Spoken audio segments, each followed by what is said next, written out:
অবশেষে তীরে এসে তরি ডুবল বাংলাদেশের। মেয়েদের কাছ থেকে এশিয়া কাপ ছিনিয়ে নিয়েছে ভারত। কদিন আগে অনূর্ধ্ব-19 এশিয়া কাপে ভারতকে হারিয়ে শিরোপা দেশে এনেছে বাংলাদেশের যুবারা। সেই সুযোগ ছিল এবার মেয়েদের সামনেও। সেই সঙ্গে সুপার 4-এ ভারতের বিপক্ষে হারের শোধ তোলার সুযোগও ছিল বাংলাদেশের কিশোরীদের সামনে।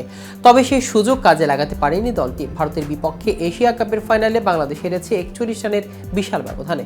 বিষয়টি নিয়ে বিস্তারিত থাকছে আজকের প্রতিবেদনের বাকি অংশে। কেটিভি ক্রিকেট চ্যানেল থেকে আপনাদের সাথে আছি আমি মাহমুদুর রহমান সিয়াম।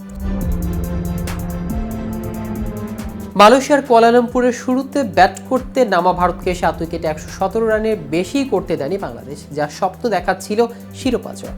তবে শেষ পর্যন্ত ব্যাটারদের ব্যর্থতায় সেটি সম্ভব হয়নি। বাংলাদেশ গুটিয়েছে 18.3 ওভারে 76 রানে। শিরোপা নির্ধারণী ম্যাচে বায়োম্যাশ ক্রিকেট ওভালে টস জিতে রোববার ভারতকে আগে ব্যাটিং করতে পাঠায় বাংলাদেশের অধিনায়ক সুমাইয়া আক্তার। নির্ধারিত 20 ওভারে 7 উইকেট হারিয়ে স্কোর বোর্ডে 117 রান তোলে ভারত। 47 বলে 5, 4 ও 2 ছক্কা, ব্যাট হাতে সর্বোচ্চ 52 রান করে তৃষা। বাংলাদেশের হয়ে বল হাতে সর্বোচ্চ 4টি উইকেট নেন ফারজানা ইয়াসমিন। সহজ লক্ষ্যে দলীয় 8 রানে প্রথম উইকেট হারায় বাংলাদেশ। এরপর 3 উইকেট খরচ করে দলীয় 50 পেয়েছে বাংলাদেশ। স্বপ্ন দেখেছিল দারুণ কিছুর, তবে এরপরই ছন্দপতন। নিয়মিত বিরতিতে উইকেট হারিয়ে ম্যাচ শেষে ছিটকে যায় বাংলাদেশ। শেষ পর্যন্ত তুলতে পারে 76 রান। বাংলাদেশের হয়ে সর্বোচ্চ 22 রানে এসেছে জুরিয়া ফেরদৌসের ব্যাট থেকে। দ্বিতীয় সর্বোচ্চ 18 রান করেন ফাহমিদা ছোয়া। ভারতীয় বোলারদের মধ্যে সর্বোচ্চ 3 উইকেট নেন আয়ুষী শুক্লা। এদিকে সাম্প্রতিক সময়ে ক্রিকেটে বাংলাদেশকে বেশ সাফল্য এনে দিয়েছে নারী ক্রিকেটার। এবার তারই পুরস্কার পেলেন নারী ক্রিকেটাররা। নতুন বিসিবি সভাপতি ফারুক আহমেদ নারী ক্রিকেটারদের কেন্দ্রীয় চুক্তির বাইরে আরও 30 ক্রিকেটারকে জাতীয় চুক্তিতে অন্তর্ভুক্তি করার ঘোষণা দিয়েছে। সেই সঙ্গে কেন্দ্রীয় চুক্তিতে থাকা ক্রিকেটারদের বেতনও বাড়ানোর সিদ্ধান্তের কথা জানিয়েছেন। পাশাপাশি এখন থেকে পুরুষ দলের মতো ম্যাচ জয়ের বোনাসের কথাও জানিয়েছেন। একই সঙ্গে অবশেষে অনূর্ধ্ব-19 এশিয়া কাপ জয়ী দলের প্রত্যেক সদস্য, কোচিং স্টাফ সহ প্রত্যেক সদস্যকে 3 লাখ টাকা করে দেওয়ার ঘোষণা দিয়েছেন।